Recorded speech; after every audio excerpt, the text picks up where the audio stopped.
Hare Krishna. Okay, so we are going to continue discussing Kaṭha Upanishad.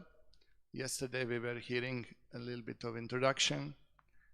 We were discussing the Vaishnava epistemology briefly, and we placed Kaṭha Upanishad in the Vedic lore, explained where it is belonging and what is the importance of Shabda Pramana. So this is what we were briefly discussing yesterday, and I'll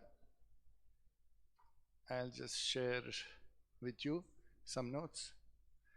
So yeah, yesterday we were discussing why Upanishads are important, and Kaṭha Upanishad being one of the most important of Upanishads, one of the three first most important. And this is explained in the Vedas itself, in Upanishads itself. Tad Veda Guhyo Upanishato Guhudam. The supreme absolute truth is described in Upanishads, which are the confidential portions of the Vedas. So the Upanishad, they describe God. And this is knowledge lacking with Jiva. This is the knowledge that we need to come out of this material world, to stop repeated birth and death.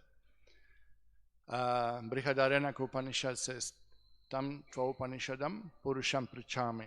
I should now ask about the Supreme Personality Godhead, who is described in the Upanishads. Again, the glories of Upanishads are listed here. So, Srila Prabhupada explains the meaning of the word Upanishad. Upanishad. That means that to near, Upa means near, Shad means to sit. So you sit near the Guru. The knowledge, the literature which is spoken nearby means from the Guru you receive. This is one of the meanings.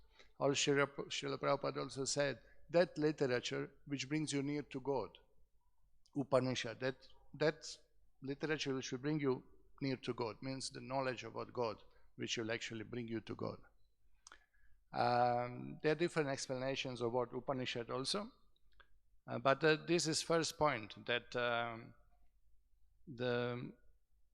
you have to approach a guru. You have to approach a guru to learn Vedas. Now, Vedas are coming from Krishna. Krishna given knowledge to Brahma. Brahma given knowledge to Narad. Narad given knowledge to Vyas. Vyas given knowledge to his disciples. So there is a concept of Guru Parampara, Guru Shishya Parampara, Evam Parampara Praptam. Imam Rajarshayo Viduhu.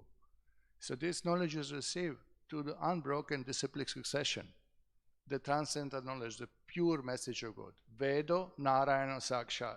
Vedas are directly manifested from Lord Narayana. They are spiritual, they are transcendental, they are not written by anybody. And when Rishis, Brahma heard the Vedic knowledge, he taught it further as it is, without adding, without extracting anything. So, this is how knowledge is preserved. So, whatever disciple will hear from Guru, he will repeat the same thing. Nothing would be changed, nothing would be added. That doesn't mean that you are switching off your intelligence and you can't understand anything on your own. No. First of all, even understanding what Guru say, you have to have realization. So here, the Gita answers the mystery of receiving the knowledge. Tadvidi pranipatena. Pranipat, you have to approach the Guru. Pariprashnena, you have to ask question. Sevaya, you have to render service to him. Okay, so it's not by challenging.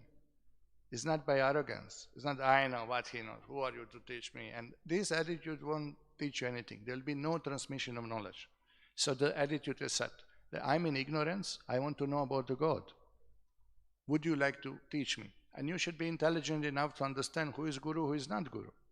So Vedas gives again definition of Guru, one who follows, one who studies the Shastras, one who practices the Shastras, one who teaches to others, one who is able to impart knowledge to others.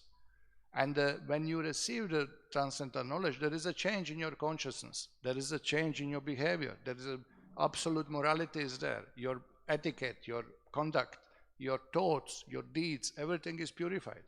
So it's visible. They asked Srila Prabhupada, Srila Prabhupada, how do we recognize somebody who is advanced? It will be seen. You can't, Jesus, I'll quote Jesus. Jesus say, when his disciples ask him that once you leave, how will people know that we are your disciples and that we should teach, spread your message? And he say, can you hide the candle? Can you hide the candle in the night? You cannot. It will be seen. So if somebody is enlightened, it will be seen. It will be seen in his conduct, in his character, in his activities, in his responses, in his dealings with everyone and everything. No? So this is the character of the saintly person is proof of religion. No? Phalena parichiyate. Again we hear from Vedas. You judge tree according to fruit. Oh, it's a very nice tree, but giving us only thorn bushes. No, nice tree means mango tree. Give some nice phalam. So phalam must be there. You are teaching religion, but your character is womanizer, you are drunkard, you are stealing the money, you are lying, you are making drama, you are pretending. That was the point. This is not matching. Your character is not matching what you speak, so you are not a guru. So from you we cannot learn. From such a person we cannot learn what is transcendental knowledge.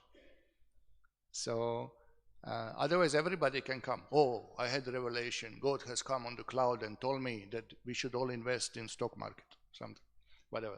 No? So it will not be taken from anybody. Of course, God can appear to anybody and everybody. But once you see in the God, there will be change in you. And that change is described in Shastra. That character should be matched. There is shlokas after shlokas after shlokas. What are the qualifications of Guru? What are the qualifications of saintly persons? So there is no question. There is no question of bluffing. No, it will be exposed. Vedas itself will expose you. So this is very important to understand that the method of approaching God, learning Vedas, is not just I go now to the first bookshop and purchase Vedas and I will read the Vedas, I will understand God. But Veda says that is not the way. Tadvidi pranipatena pariprashna sevaya upadekshanti te jnanam jnaninas tattvadarshinaha. Tattvadarshi. Guru has seen the truth. He knows the God. He has surrendered. He himself follows the Vedas. That person you follow. And the Vedic science is so advanced. It is explained when you serve advanced person, whatever good qualities he has, those qualities will manifest in you when you serve somebody. When you serve the Guru, who is humble, who is surrendered, who is knowledgeable, who is dedicated, who is pure, then you become pure by serving him, by serving such a person, by his mercy. So this is Krishna's way. Krishna's way, how you come to me? Bhagavantam adokshajam, adoksha, beyond power of eyes to see, before power of intelligence to reach, before power of mind to imagine him. Adokshaja, you cannot understand God by your endeavor. Krishna says, you want to understand me? Tadvidi pranipatena pariprashna sevaya upadekshanti te jnanam jnanina tattvadarshan. You go to Guru, he is my representative. Because he teaches same knowledge from Krishna to Brahma, Narad, Vyas, Guru Parampara. He is authorized. Just like you want to go to some college. No.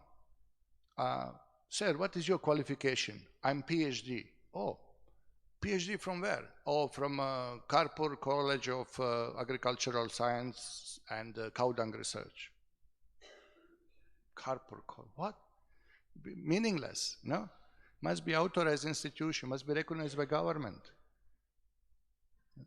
It doesn't work, no? You will not go admit yourself in college which is not recognized by government because your certificate has no validity. Similarly, the four sampradayas are there in the Vedas recognized by Krishna. 4 schools can impart knowledge.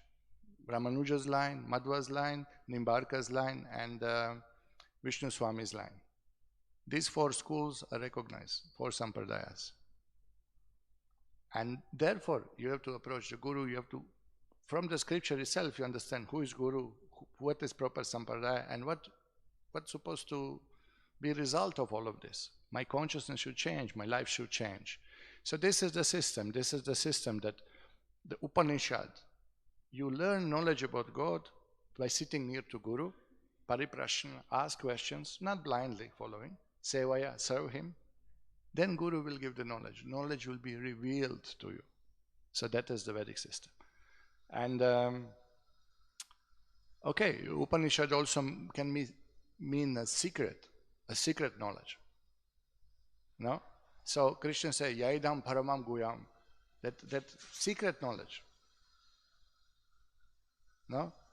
Bhaktosime sakhacheti rahasyam hyatatutamam. Rahasya, again, same word, secret, difficult. But Bhaktosime, Prabhupada says, Priyosime, sakhacheti, you're my friend, you're my devotee, I reveal to you. So when God is pleased with you, He reveals Himself. So this is, again, Upanishads. You can see here, Yasya deve parabhaktir, yatha deve tatha guru. Yasya deve parabhaktir. As you develop devotion to Lord, yatha deve tatha guru. Simultaneously, you should have devotion and render service to your Guru. When you have devotion to Guru and to God, tasyaite katita hyarta prakashante. Lord reveals Himself. Prakashante. Literally means reveals Himself. He shows Himself. Naham prakasha sarvasya yogamaya samanvrita. Mudho yam nabijanati. Lokomam ajam avyayam. Krishna has a right to not reveal Himself. Just like us. If you know you are not welcome to somebody's house, why you would go there? You're not welcome by that person. Why you would go? You would not go there. No? So why should Krishna reveal Himself to atheist? Where is God? Show me God. Who are you that God show Himself to you? Is God your servant? Whenever you snap your finger, He has to come and appear in front of you. It doesn't. Krishna say, Sarva harashchaham. I'll come like a dead, appear to you and take everything from you. What will you do? God will appear. Don't worry. Wait. Time will come. But on His terms, not on your terms. Where is your Prime Minister? I want to see him. Who am I? Gokul, sitting in Karpur. Where is the Karpur? Even it's not on GPS, So what's the point? Who am I? What's my qualification to see God? No? You can't by challenge. Doesn't work by challenge. Even material knowledge. You go to the school and teacher says, I don't believe you. Who are you? Why should I learn from you? I will learn on my own. What is this? How do I know you're speaking truth? And what you will learn? They'll kick you out from the school.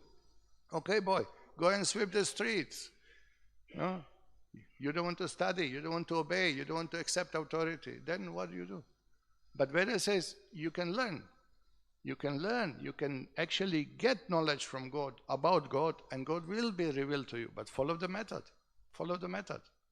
When you combine oxygen and hydrogen under certain condition, you'll get water. No? So what do? You accept, make experiment and see. See it yourself. No? So you practice, you follow. You apply yourself to the methodology, scientific method, and you will see God reveals Himself. No? So, immediately they ask question. So, you've seen the God? No, I'm not seeing the God, but I've seen the good signs. I'm on the way. Just like I'm going from here to Delhi. I have to pass Bangalore, I have to pass Hyderabad, I have to pass Nagpur. So where am I? I pass Hyderabad. I'm on the way. Whatever Veda says, signs are there. I'm on the way.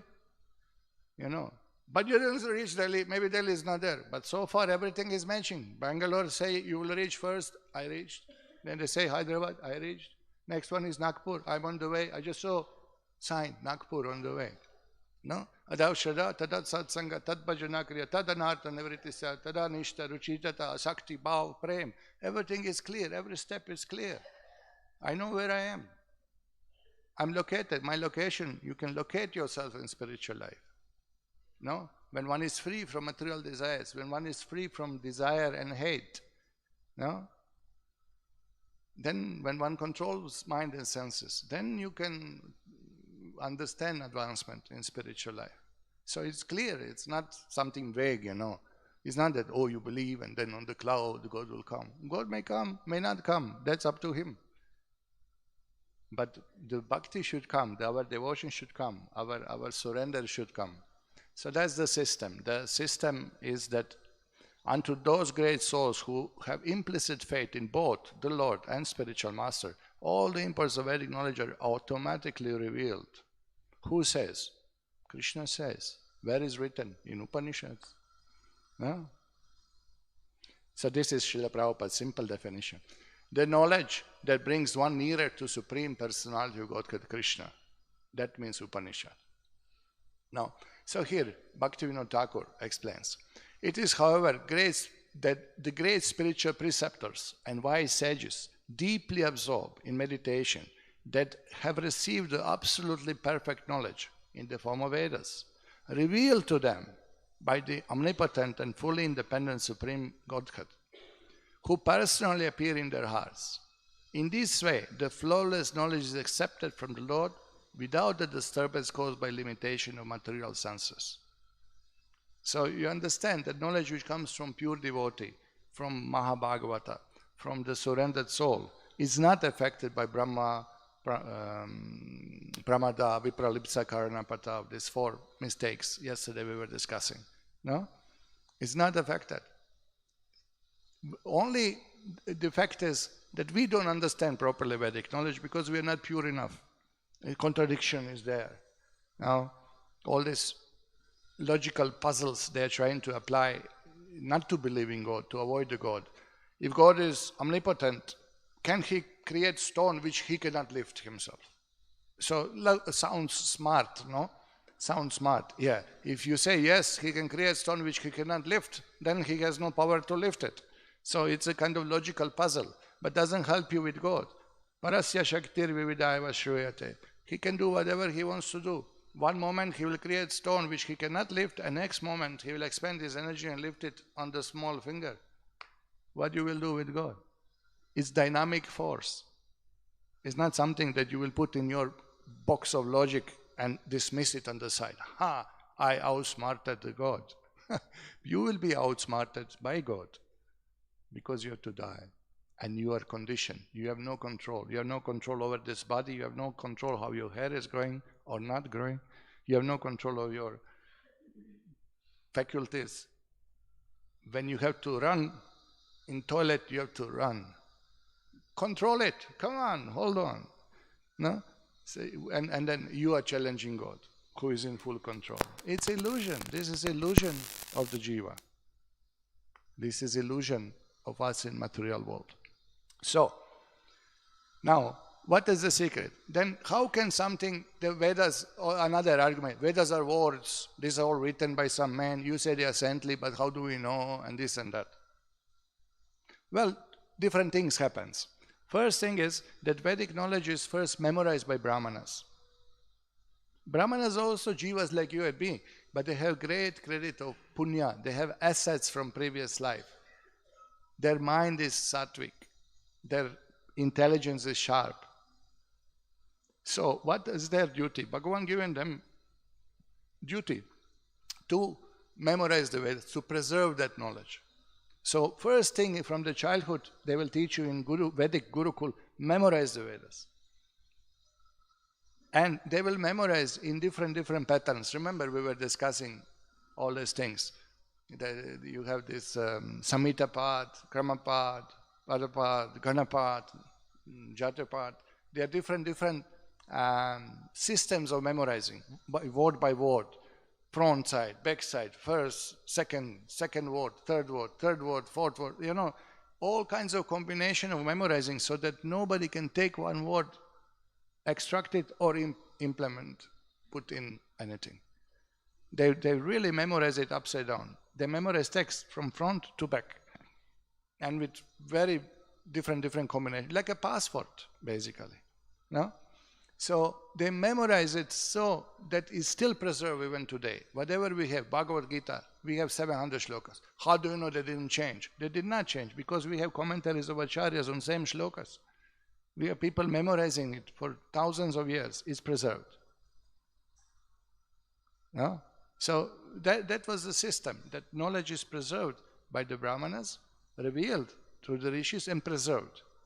And then the instructions are given how to apply yourself, how to practice sadhana, how to practice process of purification that you can get benefit from this knowledge, how to apply this knowledge that you get spiritual benefits, spiritually advance. So the challenge for them is That how do you know this is not change, this is not human mistake inside, human error, this, that? Well, we know in this way. How can God, who is unlimited, be described by words? You cannot describe him, you cannot conceive him, adokshaja. They will use the same shloka to challenge. But look at this, it's a simple thing. Prabhupada said, in spite of his being unlimited, Bhagavan, he has subjected himself to be known from the authoritative scripture like Vedic literatures. And it is say, Shabda Mulatvat, he can be known through the Shabda Brahma and Vedic literature. Because God given Vedas to be known. It is his system. You may say, Hare Krishna, material lips, material tongue.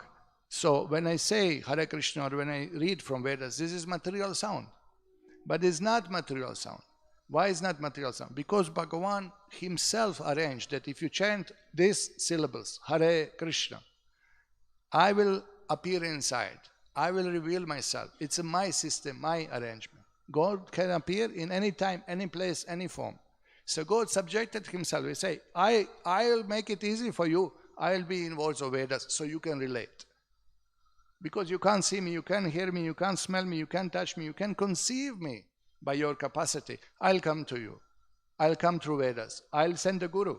I'll come in avatars. I'll send saintly person. I'll do all arrangements so that you come back home, back to God, come back to me.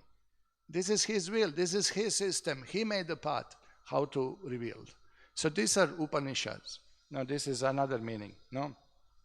So the secret is that students should follow instruction of Vedas, and Guru is teaching. Rise early in the morning, take bath, don't speak lies, study the Vedas, offer pranam, do the puja, focus your mind, offer naivedyam. So many instructions. And disciple is contaminated. We have anarthas, we have material desires, our mind is disturbed, our intelligence is not sharp. We are doing mistakes. But the Guru sees the endeavor. Endeavor is same. And many stories from Shastra, not to narrate you, squirrel and Hanuman throwing the stone, and the small bird, sparrow is trying to dry up the ocean, and Garuda comes and saves it. Many stories in Vedas are telling this. It doesn't matter. Doesn't matter you are not GBC. Doesn't matter. Doesn't matter you are not big fat temple president like me.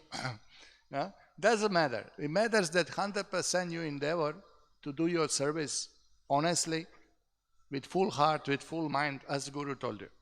And this is what is pleasing to Guru, and this is what is pleasing to Krishna. And then you advance. This is the system. So the attitude of the practitioner is important. Challenge will not help. You can challenge, you can ask intelligent questions, but once you get the answer, then you have to be honest and submit. Then you have to be honest and surrender. You ask question, that is not prohibited. Pariprashina, that is encouraged. But ask to learn, not ask to avoid God. That is the difference. This is the big problem in modern education. The modern education, modern people cannot understand the simple fact that understanding comes, even word understanding means standing under, understanding, not above standing. I want to drink water. Correct. I have to be lower. Water must be higher. Then only transmission possible.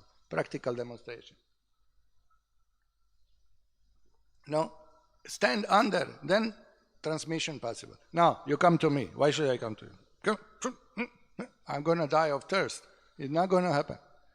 So this is that challenging spirit, that arrogance they teach you in the school. Just do it. You get this. Boosting. It's not going to happen. Dasa, Anudas, servant of the servant of the servant of the servant of God. This is aspiration of true spiritual practitioner. Thank you very much. Very kind of you. So, this is the point. They don't get it. They don't get it. Whoever goes to the modern school becomes so puffed up. And then you get degree, and then, everybody's boasting. Oh, wow, what a marks, what a degree. Oh, my son in London, my son Oxford, my son, it ruins attitude in the person to learn anything. So, anyway, it's because God is so difficult to understand, we have to very precisely follow the method, correct? Even installing something, we were installing these CCTV cameras.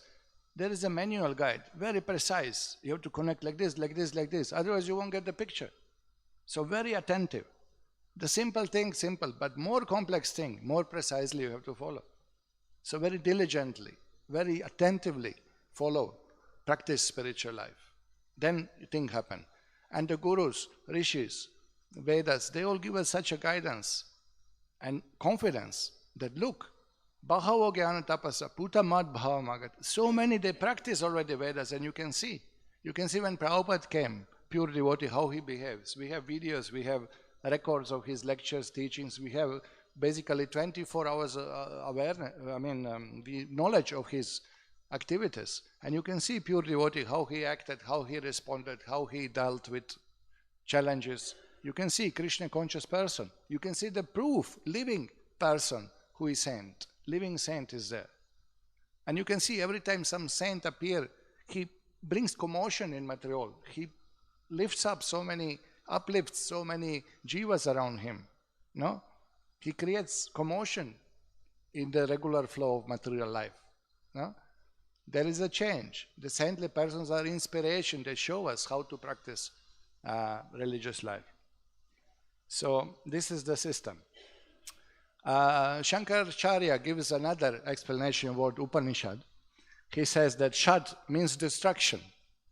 So Upanishad, the literature that destroys our present ignorance of spiritual reality. That means Upanishad. Upanishad. That knowledge will destroy our ignorance and God will be revealed to us. Spiritual reality will be known to us. That is the definition. So, okay. So we were discussing this Kaṭha Upanishad belonging to Taittiriya Brahmana portion of Krishna Yajurveda that you can see on the screen. And as we were explaining yesterday, Ishavasya Upanishad is revealed to Swayambhuva Manu. Presiding deity was Hari, Lord Yagya. And there is Chanda, there is a meter, there is beautiful poetry that all these instructions are written in. There's Anushtup, Chanda. Anushtup is meter of writing those Upanishads. So here also, Kaṭha Upanishad is revealed to Yamaraj. Presiding deity is Vamanadev. And you will see Vamana appears in the shlokas of this Upanishad. And Anushtup is Chandaha. So this Kaṭha Upanishad is also is famous for his dialogue between Yamaraj and Nachiketa, one Brahmin boy. And is mentioned in few places. It's not only in Krishna Yajurveda, but it's also mentioned in Rig Veda. Is mentioned, of course, Kaṭhaka section of Taittiriya Brahmana of Krishna Yajurveda. And is mentioned in Anushasana Parva of Mahabharata. I just happen to have here, you can see Mahabharata, Anushasana Parva, and here is the story of Nachiketa, and so it appears in different places in the Shastras, and because this section of Taittiriya Brahmana in Krishna Yajurveda is called Kaṭhaka, so the name came Kaṭha Upanishad, or Kaṭhaka Upanishad, or Kaṭha Upanishad, by different names. This is one explanation. Srila Jiva Goswami says in his Sandarbhas that every time at the beginning of creation when Brahma distributes the Vedic knowledge to his disciples, the great Rishi, Kaṭha, appears to teach this branch, this Shaka of the Vedas. So he teaches to his disciples who are known as Kaṭhakas, so therefore Kaṭha Upanishad. So that's another explanation why this Upanishad is. Kaṭha itself means destruction. No? Kaṭha means destruction? Yeah, I think Kaṭha means destruction. Distress, sorry, not destruction. Kaṭha means distress. So in itself, you can't tell just translation in Sanskrit of the word, and there are meaning. It's a little difficult to do that, although many scholars, speculators, they try to connect it this way, that way, but this makes sense that Rishi Kaṭha is there and Kaṭhaka section is known by that, so Kaṭha Upanishad. All right, so Kaṭha Upanishad has 2 chapters. two adhyayas and has two parts, adhyaya 1 and 2, and each adhyaya has 3 chapters. Valis are called in Sanskrit. Vali literally means medical herb or medical plant. You know, like a creeper, there is a tree. You've seen here in Yarkot how the pepper grows. There is a tree, but pepper goes around the tree, but is attached to the tree, but grows independently. So each Vali is kind of unit for itself, but the message is still connected to the same theme of what Kaṭha Upanishad is teaching. So basically you have around 119 verses total, 118, 190, 120, depends how you split the Sanskrit. But basically this is what is known. And okay, so finally we are coming to the Kaṭha Upanishad itself. Now, before chanting the shlokas of Upanishad, the invocation mantra is chanted. Now this mantra you won't find directly in the text where Kaṭha Upanishad appear in the Vedas. This is when the Upanishad is recognized by the rishis and is read separately. Before studying the Vedas, the invocation mantras are chanted. Different Vedas have different invocation mantras. Like Shukla Yajurveda, Upanishad, we were chanting Om Purnamadav Purnamidam Purnat Purnamudachyate Purnasya Purnadaya Purnameva Vashishyate. So this is invocation mantra from Shukla Yajurveda, or for many Upanishads in that section. Different Vedas, they have different invocation mantra. Here, the invocation mantra goes like this. Om Sahanavatu Sahanau Bhugnaktu Saha Viryam Karavavahai Tejasvi Navaditamastu Mam Vidishavahai Om Shanti Shanti Shantihi. So again, before studying Vedas and Upanishads, what is the message? Look at this prayer. May the personality God protect us both, the teacher and disciple. May He nourish us. May He make us energetic and courageous. May our study prove fruitful. Let us not quarrel with one another. Peace, peace, peace. Look at the mantra. Again, same principle. This is how you approach the Vedas. No? The Guru is also praying. He is also a disciple of his Guru. He also offers prayers that my Guru Maharaj, whatever you teach me, let me teach my disciple. Let me not add anything. Let me not extract anything. Let me be transparent media that this current of Vedic knowledge goes through me. Let me not be rusty so I cannot transfer the current properly. Let me be good disciples so that I can teach. And all credit goes to you, Guru, who given me this knowledge. So this is how Guru thinks. It's Guru. Who wants to be Guru? Nobody wants to be Guru. No Vaishnava wants to be Guru. It's taken as a service. Somebody has to teach. It's the most difficult service because Vaishnava is by nature humble. Trinapapi sunichena tarorepai sahishnuna amanina manadena kirtaniya sadaharehi. We know that unless we are more humble, lower than the grass, or humble, more tolerant than a tree, we cannot chant Krishna's name constantly. So nobody wants to position where you sit on Vyasasana and people worship you, bow down to you and touch your feet and worship your feet and carry your palkin and given you all the gold and all the money and all the best places and all the best cars and all the best, food.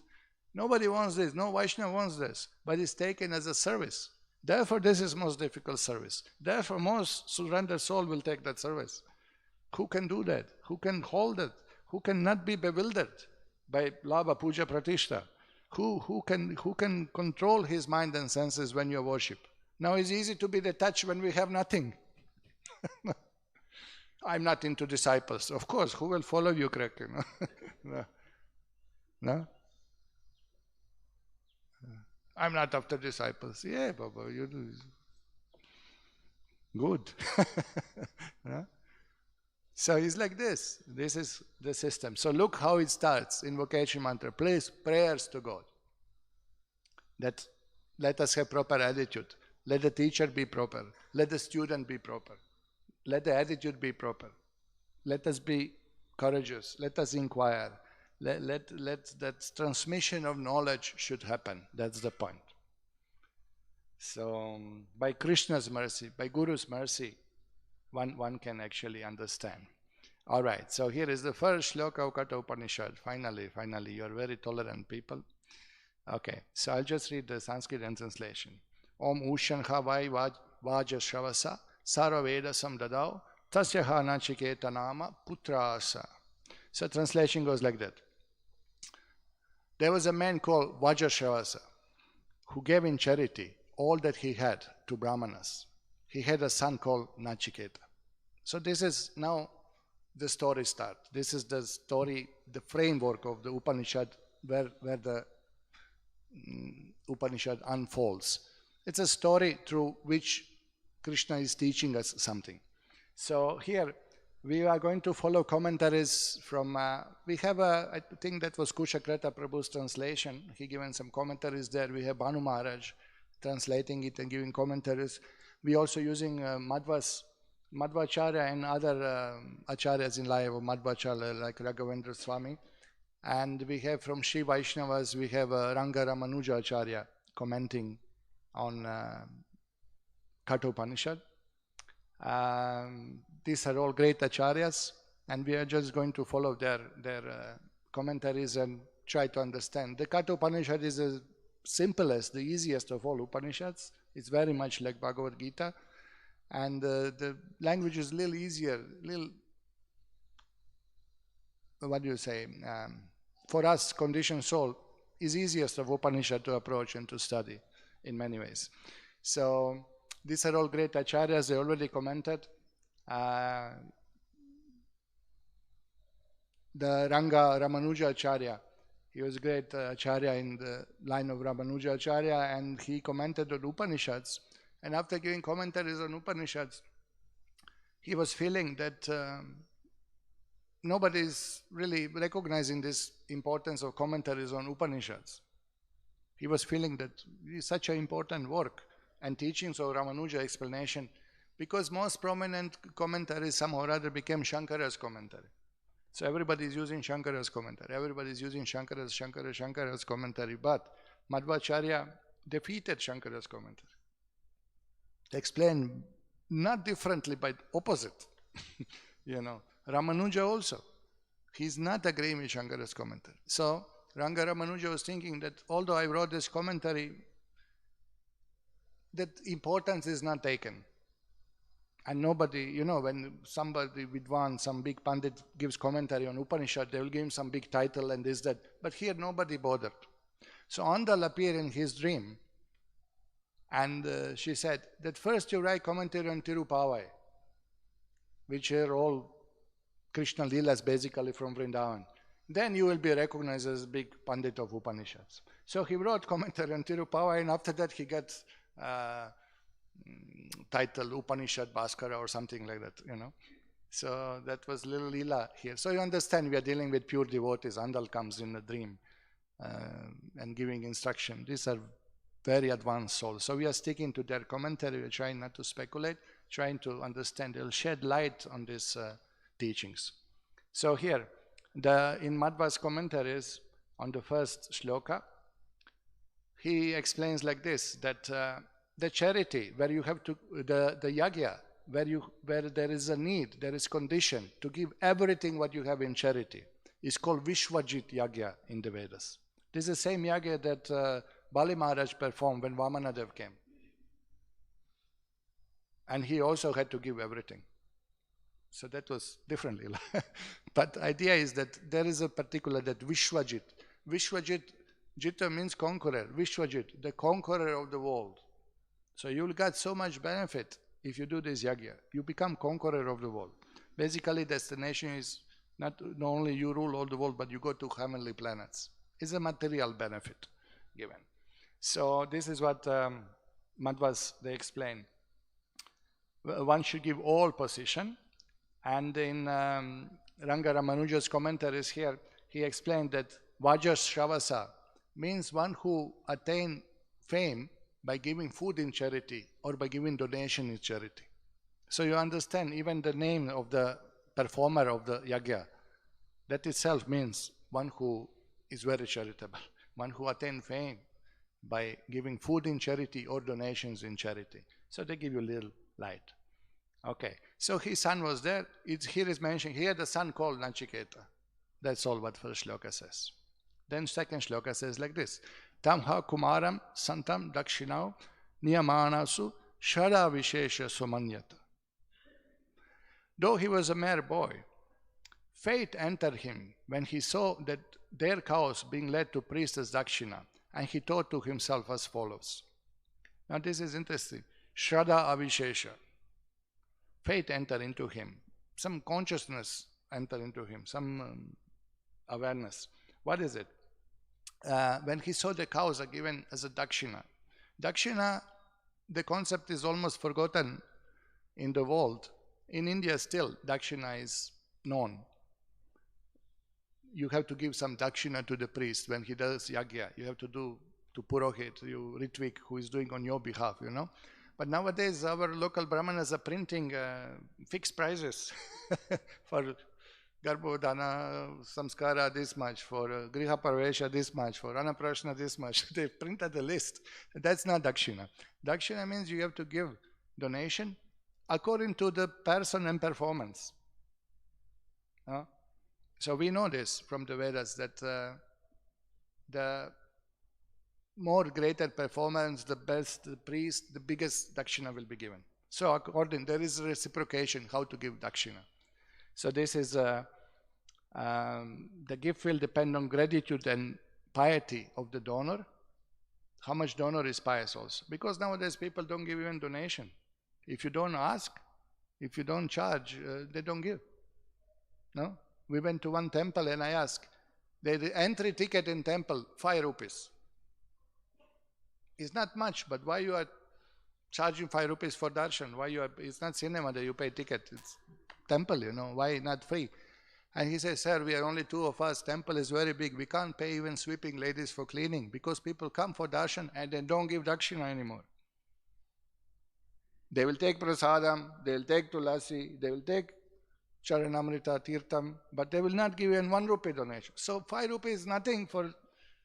But we get, at least we can clean the temple, we can prepare some offerings. So they have to break Vedic rule, to preserve the Vedic rule that deity worship should not stop. Just like ambulance may go very fast and break all the rules of traffic to save somebody's life. So the dakshina those days was really part of the culture. There's no way. And Brahmanas would not have salaries. Because once you have salary, then you have to sing as your boss is playing. No? Your truthfulness is lost. If I say, he asks me, what do you think? And if I say something against his desire, I will lose the job, I will lose the money. No, what do you say, sir, is very correct. This is what Veda says. But because you are paid, you can't tell the truth. So therefore, Brahmanas will never accept salary, but they will accept dakshina, whatever you give. And dakshina is according to the person, according to knowledge. It's a very nice story in Upanishads again, how King Janak, he did hundreds and thousands of yagyas, hundreds and thousands. He was expert in yagyas, yagya for this, yagya for benefiting people, benefiting all universe, benefiting all living entities, selflessly, yagyas and charity he was doing. So one day he met 3 rishis on the road. So he offered pranam, he's a kshatriya, he offered pranam to brahmanas, they given blessings like that.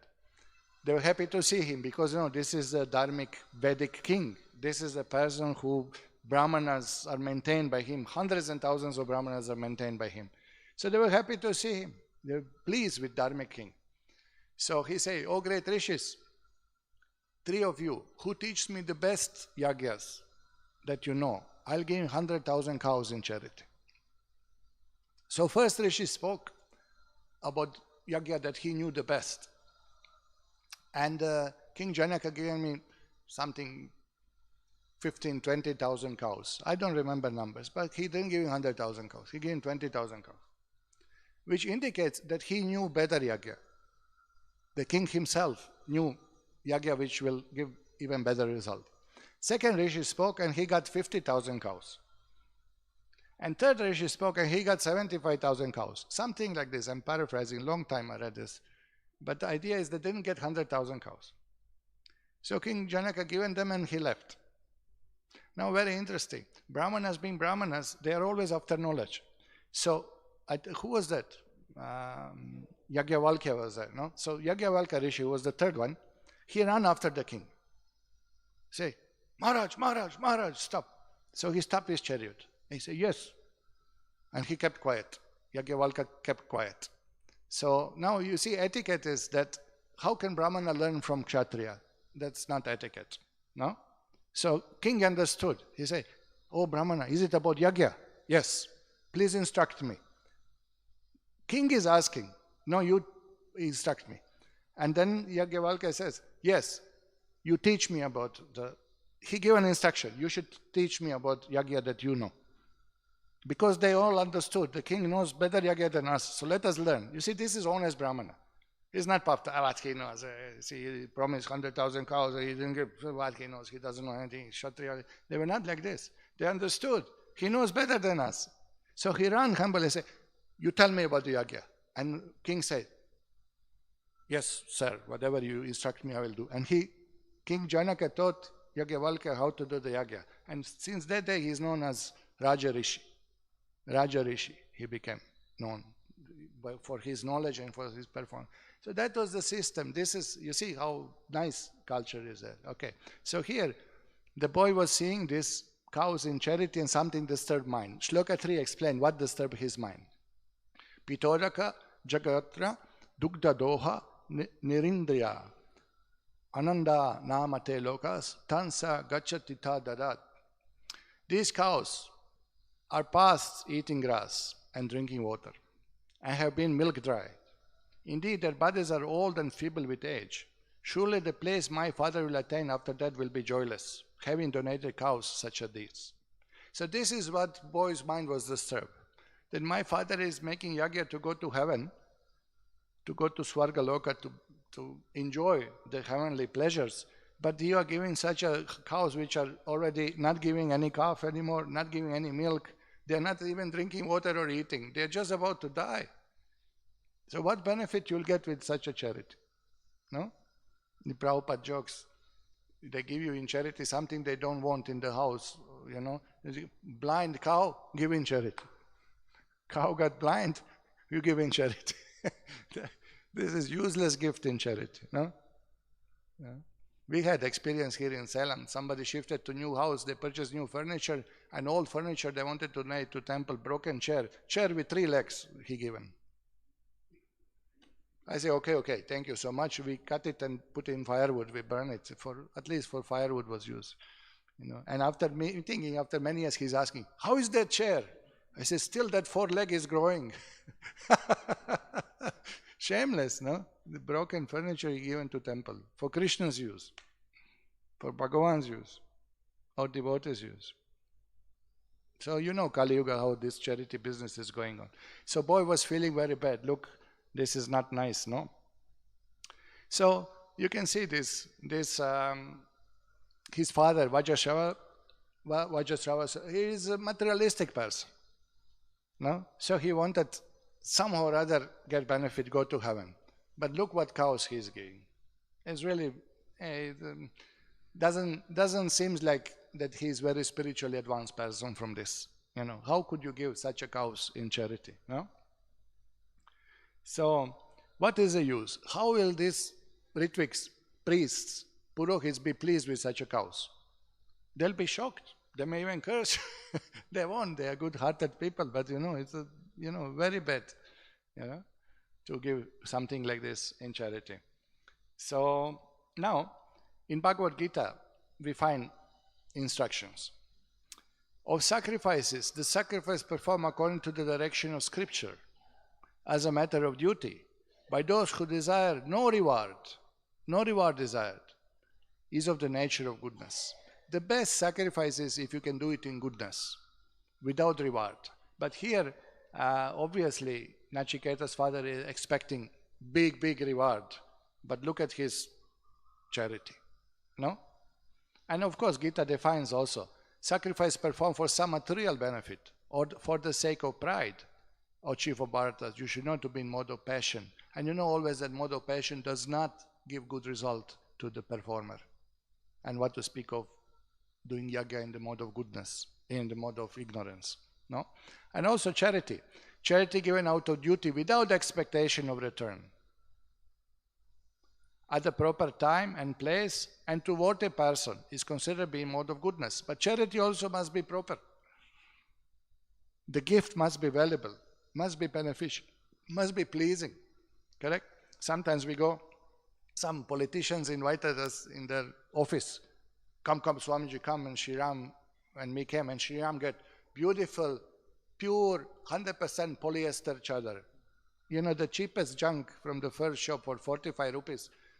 Plastic, you know, no use of it. You can't use it. You can't wrap yourself. You can't use for deities. You can't do anything with it.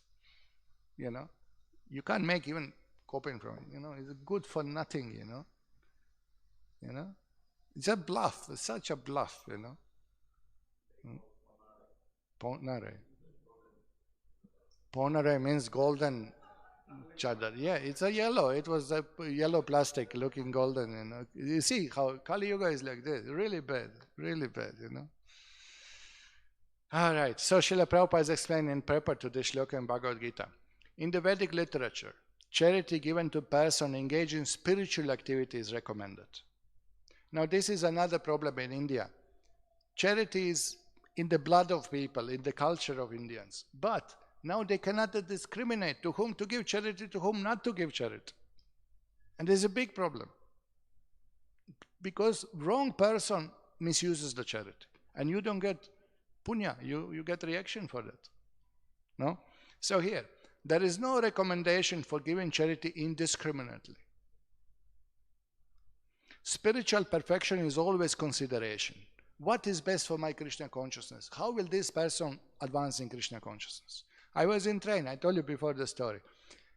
We were in train and I was sitting with some nice pious people there. I was alone sitting in the train. We were at Baroda railway station and one boy came on the window showing, you know, give something.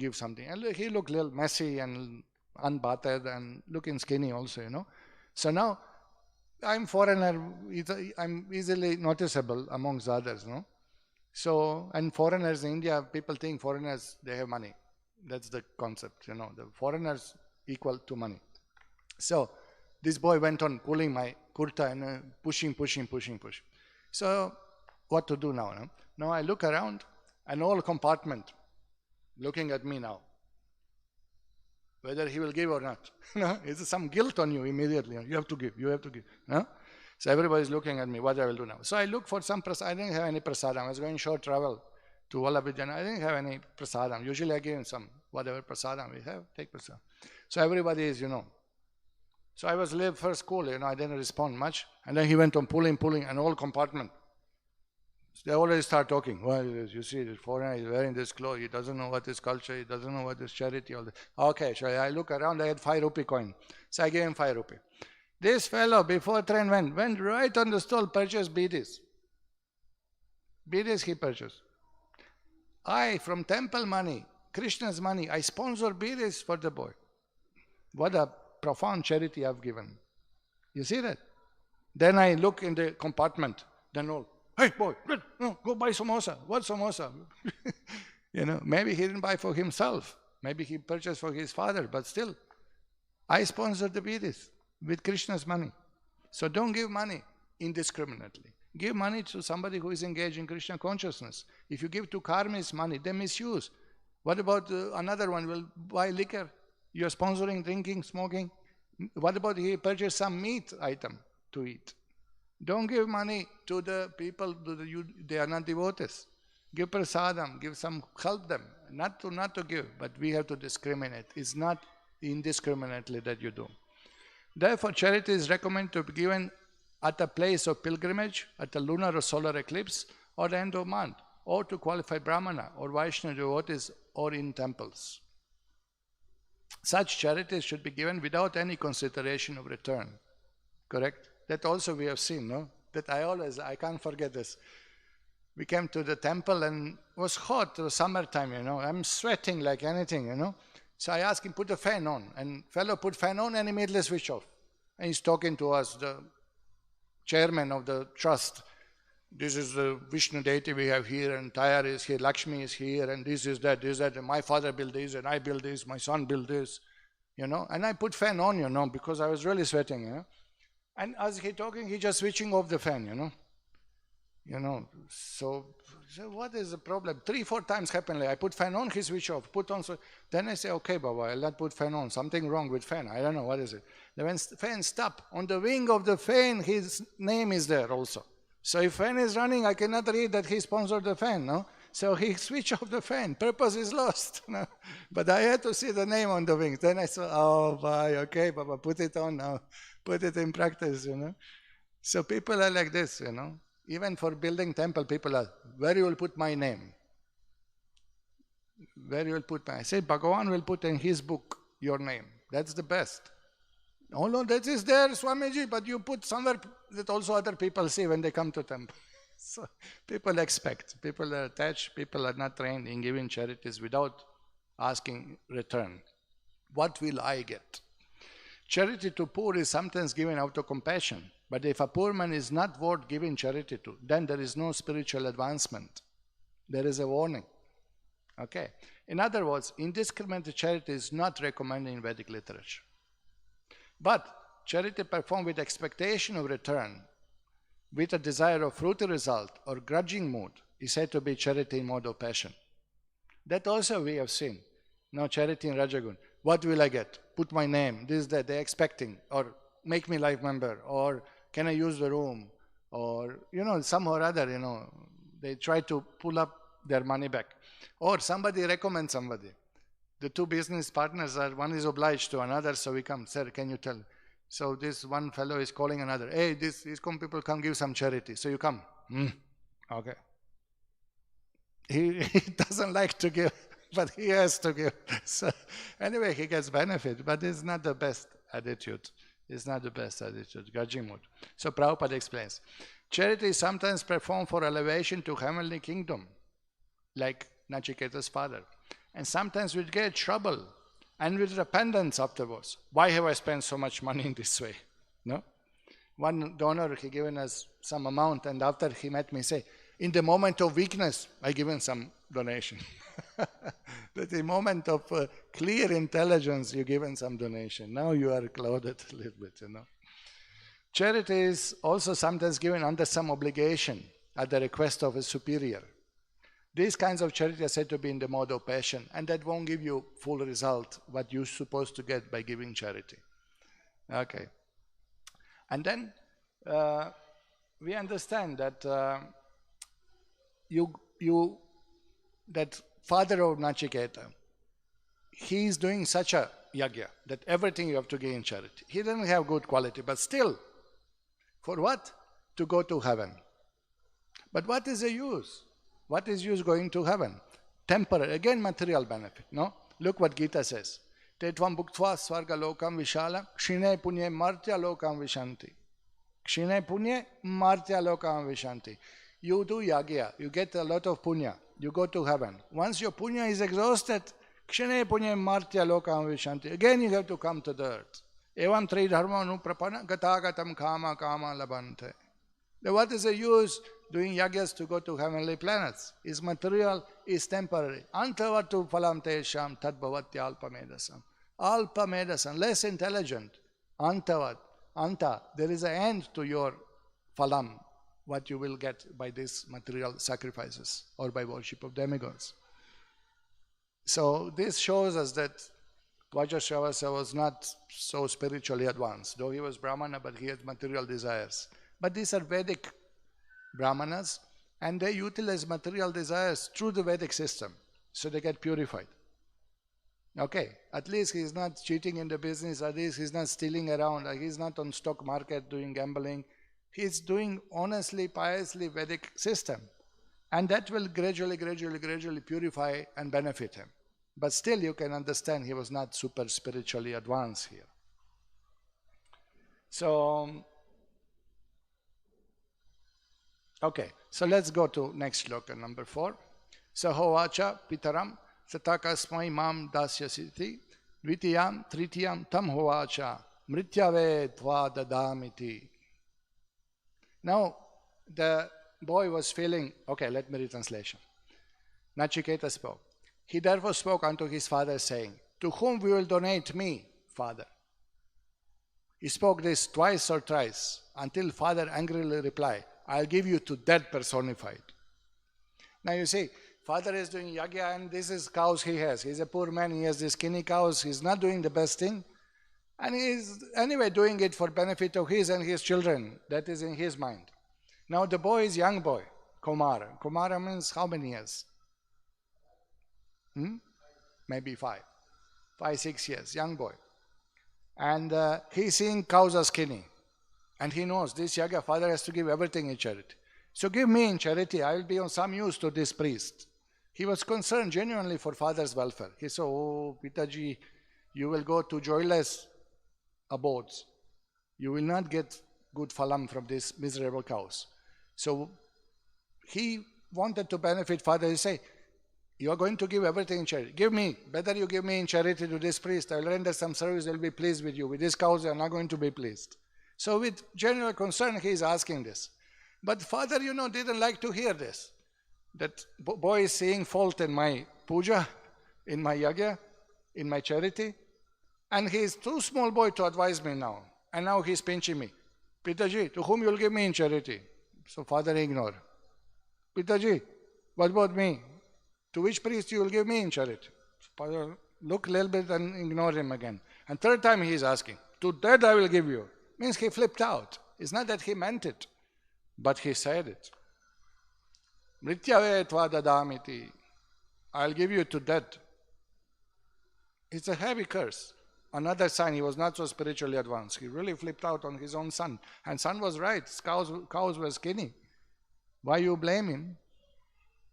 But you can see the short temper. So you see how it works, no? All right. So this is now the curse happened. Okay. This is the moment of curse. Okay, let's see Shloka 5. Bahunam emi pratamo, bahunam emi madhyama, kim svid yamasya kartavyam, yanmaya dhya karishyati. Now the boy is so cool. He shows his spiritual level, higher than father. He saw there's no use Pitaji doing that charity with his cows. And I wanted to help and you curse me. Fine, you curse me. Look at what he said. Look at the 5-year-old boy reply. O many who will die, I may be the first to go to Yama. No? Bahunam emi pratamo. Of all who are to die now, you curse me, I'll be first one. Bahunam emi madhyama. Those who already died, I'll be in the middle, because surely after me many will die also. So he is telling to father, Pitaji, I don't care, you curse me to death. Many died in past, many are dying now, and many will die in the future. All of us anyway have to die. That's fine. It's a normal thing. I accept it. This is spiritual knowledge. The boy is so cool, telling. And father was shocked. The boy didn't cry. Oh, why you curse me? Why did you curse me? He understood philosophy of that. This is life and death. I understand. You curse me, fine. I have no problem. But Kim Srid Yamasya Kartavyam. But what will, if I die, what use Yamaraj will have of me? No? And Yamaraj is self-realized soul. Even I am not suitable gift for him. Even if I go to his place and serve him as a boy, I'm 5-year-old boy, he's self-realized soul, what benefit he'll get from me? At least these priests, I can serve them, I can get some benefit. But you are sending me to Yamaraj. Kim svid yamasya kartavyam, yanmaya dhya karishyati. What he will do with me? What benefit? I don't know if this will work, Pitaji. Will this be fruitful for your yagya also? No? It's so cool. It's amazing, no? So that's the idea that normally he is thinking, Nachiketa is thinking, when gift is given to somebody, it should be useful, something beneficial, something, what will I do? I'm a small boy with Yamara, what use he will get on me? If I priest, I can cut the wood, I can bring the water pot, I can do something, I can put the bricks for Yagya. Yamara, what I will do? He's such a great soul. He's a Devata, he's one of 12 Mahajanas, he's ruler, controller of the universe, he's Lord of death. No? So it's a very, very good observation. So this is in the Ranga Ramanuja's commentary, that even if boy is given to Yamaraj, he's still a small boy. How will Yamaraj, who is self-realized, get any benefit from him? This is from commentaries. So he says, this is my worry. Boy is again worrying. Again, father, you are doing something not full benefit. His boy is really spiritually advanced compared to his father. Okay, so, and then he continues speaking. Shloka 6. Anupashyayata purve pratipashya tata pare sasyam iva martavya pachyate sayam iva jayate punaha. Now he again speaks very learned words. Just see what happened in the past and observe what will happen in days to come. As corn is cut down, cooked and eaten, is returned to ground and menu, and being reconstituted, grows up again. So those who die repeatedly take birth. He is very cool. He knows what's happening. By seeing what is happening around us, people are born, people are dying, people are fine, I'm fine with that. He is completely undisturbed. Very advanced spiritual person. Who is not afraid of death? Who is not afraid? Even today we curse each other. Some people lose temper cursing each other. We know curses are not working in Kali Yuga, but still you feel bad. Why you are cursing? No? Why you are threatening? I'll kill you. Oh, some local neighbor was shouting at us when we came first to the land. I'll cut your hands and legs. He was that coconut chopper he had in hand, and I'll cut your hands and legs. I'll kill you. Of course, he died. So, means he was a Pratama. He was first. We'll be Madhyama somewhere after that. Yeah? But it's not nice to hear. Curse. If crow is cursing the sheep to die, it's not going to happen, Or what is that? Vulture and fox, they're cursing the sheep to die. It's not going to happen. If unqualified person curses you, he has no potency to curse. But still is unpleasant to hear. But look at Nachiketa, completely cool. Yes, Father, I've seen all these things, that I know what is that, I'm not afraid. Now here, another reading of this text is that, because Sanskrit is like this, Anupashyayata purve. What happened in the past? What happened before? Pratipashya tata pare. And what will happen after? But Anupashyayata purve. Purve means, can refer to your pitris, your previous generations. So there is alternative reading by Ramanuja's commentary. Reflect on how the ancestors were pondered, how present are ones now. A man ripes like a corn and takes birth again. So now he says, if you understand that Anupashyayata purve refers to your pre-ancestors, your pitris, your grandfathers, great-grandfathers. So now what is Nachiketa speaking here? He is saying that now he saw in father's eyes that there is regret. In anger I say something, I don't mean it. But Nachiketa said, no. Your father never lied. His father never lied. His great father never lied. So let me die. Don't go back. Don't speak falsehood. What is the use? All this temporary anyway. By lies you will not achieve any good destination. So you stick to the truth. You told to die, I'll die. I have no problem. Corn grows and corn dies and corn will go again. No? Man ripens like a corn and takes birth again. Dies like a corn, ripens like a corn. So repeated birth and death, stick to the truth. Don't do the falsehood. You curse me, stick to it now. Look at these instructions. It's mind-blowing. It's something really to learn in life. Okay, so what happened next? If we are alive till tomorrow morning, we'll disclose, Krishna willing, because you don't know who is the Pratama, who is Madhyama. It's difficult to tell. So 9 o'clock, I'll stop. I'll not go about that. So like this, we'll go through shlokas, we'll cover as much as possible and see the commentaries of Acharya, see Prabhupada's commentary and try to learn something from this amazing text, Thank you very much for coming. Srila Prabhupada ki